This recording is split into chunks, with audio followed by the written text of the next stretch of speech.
And I think, Sangeeta, I think we have someone coming up as the next speaker who will be playing a role in making sure that India at 100 is a country that we can all be even more proud of as we are today.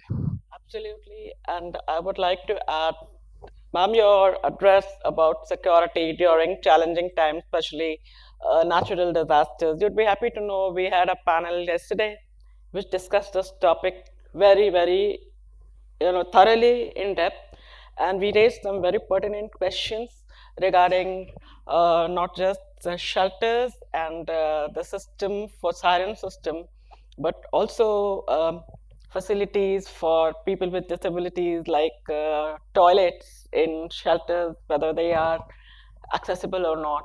So I would like to share with all of you today, those who were not here yesterday, that yesterday all the panel discussions were so topical, touching upon each of the challenges that you mentioned today. And today, again, we have several panels coming up which will cover rest of the problems which you have very, very minutely brought it out in your address. And of course, we have now with us the government of India working full time. And may I call Ms. Manmeet Nanda, Additional Secretary, Ministry of Social Justice and Empowerment, to the stage to give an address.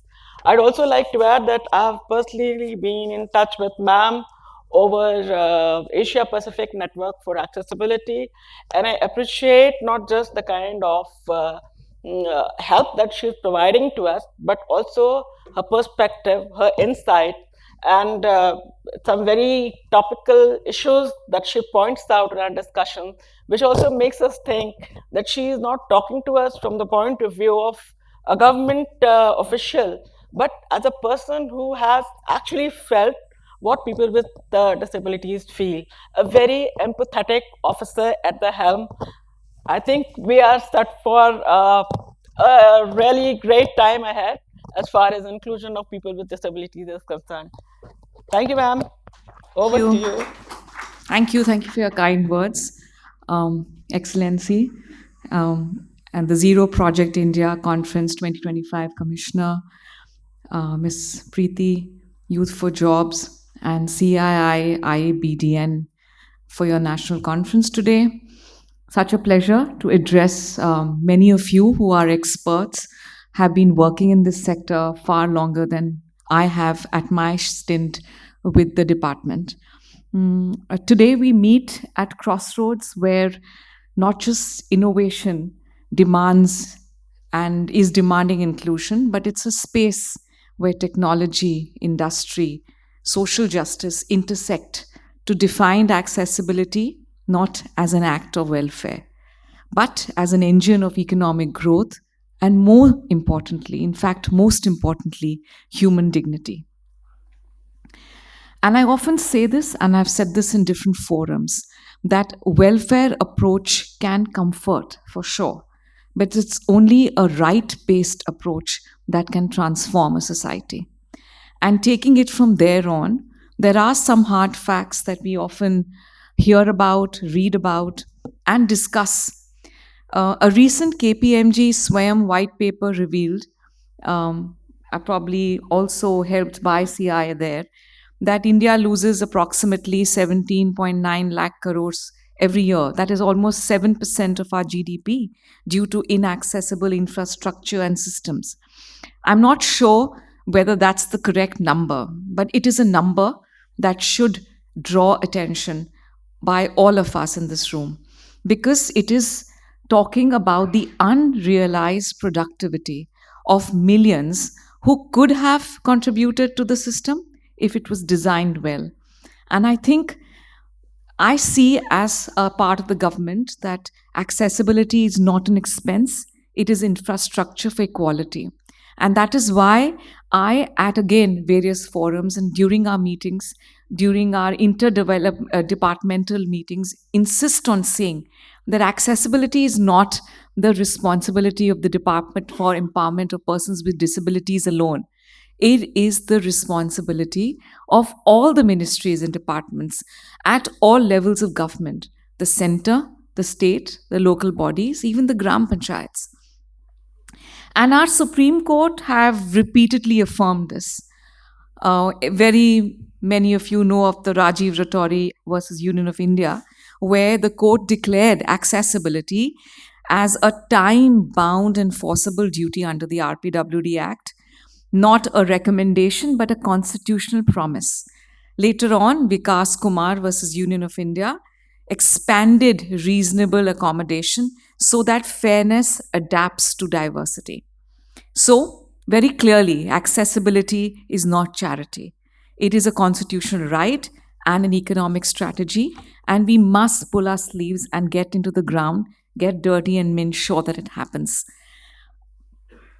Of course, under the Accessible India campaign known as the Sugamya Bharat Abhiyan, launched by our Prime Minister in December 2015, even before the RPWD Act got enacted, we have till now mainstreamed and made accessible about 2,000 central government buildings that have been retrofitted, about 600 crores invested in barrier-free environment, under the Sugamya Yatra, which was again launched in February this year, we have had a social audit of several public places, covering about 2 lakh plus public buildings as we speak. The Sugamya Yatra continues. It is perhaps the world's largest citizen led accessibility social audit. A lot of educational institutions, about 8,000, 9,000, have been made barrier free. We have the accessible Swayam courses and ISL content on our PM eVidya channel for empowering thousands of learners with disability.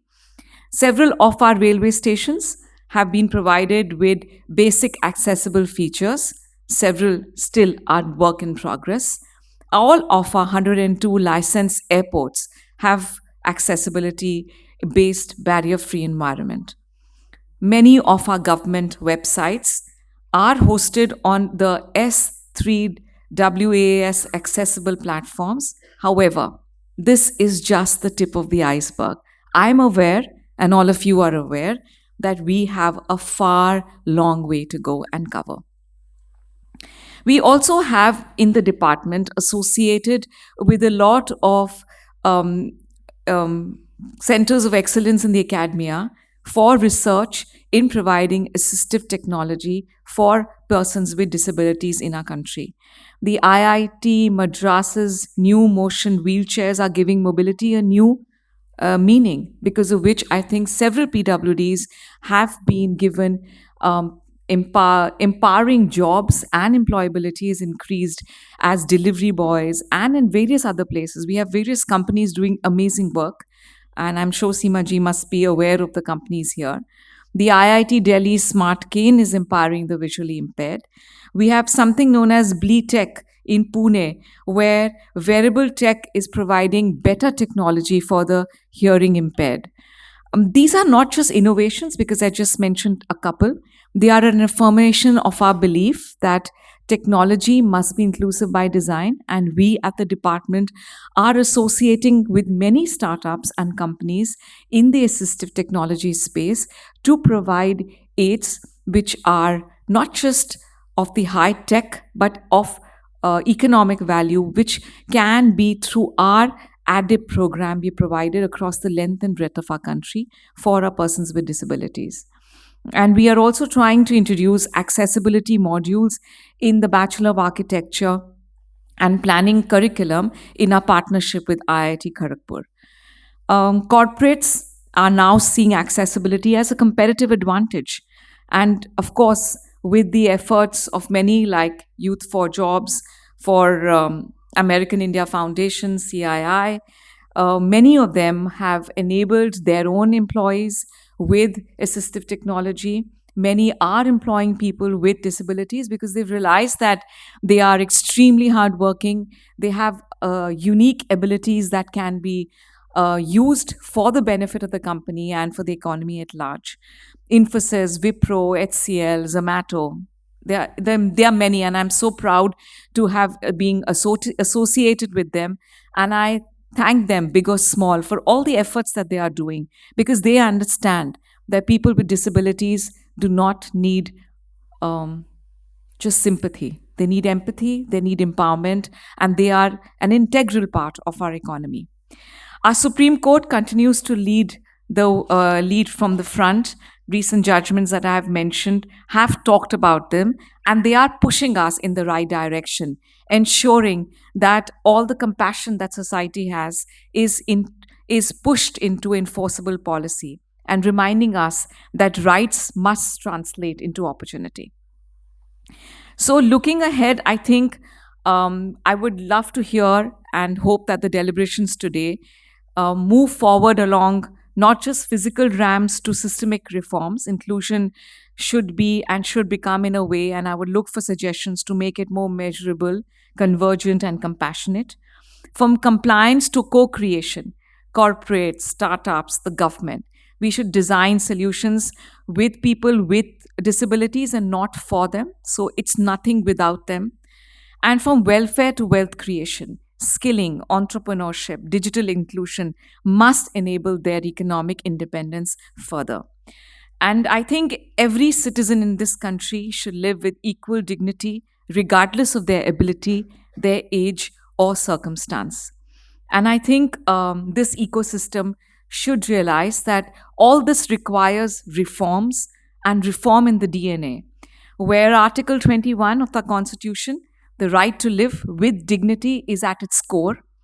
And every act, whether it's from the private sector or from the government, demands collaboration, federal collaboration between different governments, and collaborations among all of you.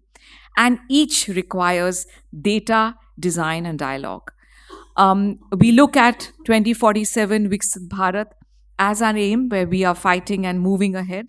I hope to make this decade not just a decade of economic growth for our country, but a decade where India is known for its inclusive growth.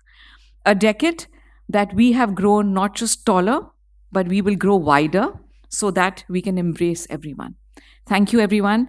I hope today's deliberations further enlightens all of us, and I would love to hear from CI and IBDN Network about how it goes. Thank you for having me here and listening to me so patiently. Thank you. Thank you so much, ma'am, for this wonderful reflection. It was a very honest presentation of where we stand in India as far as disability inclusion is concerned. Like you mentioned, that all the different departments of the government need to work together. I'd like to add to this that disability is not caste, creed, religion, sector, or geography. It's agnostic to everything. Anybody, anywhere can become a disabled. As far as a corporate office is concerned, it's not just the role of the DEI officer. It is also the CIO or the CFO who need to work on disability inclusion, because we want to be seen in all these departments. We are not going to just join HR, or we are not going to just join entry-level jobs. We want to be seen in the CEO's office as a CEO of the corporate.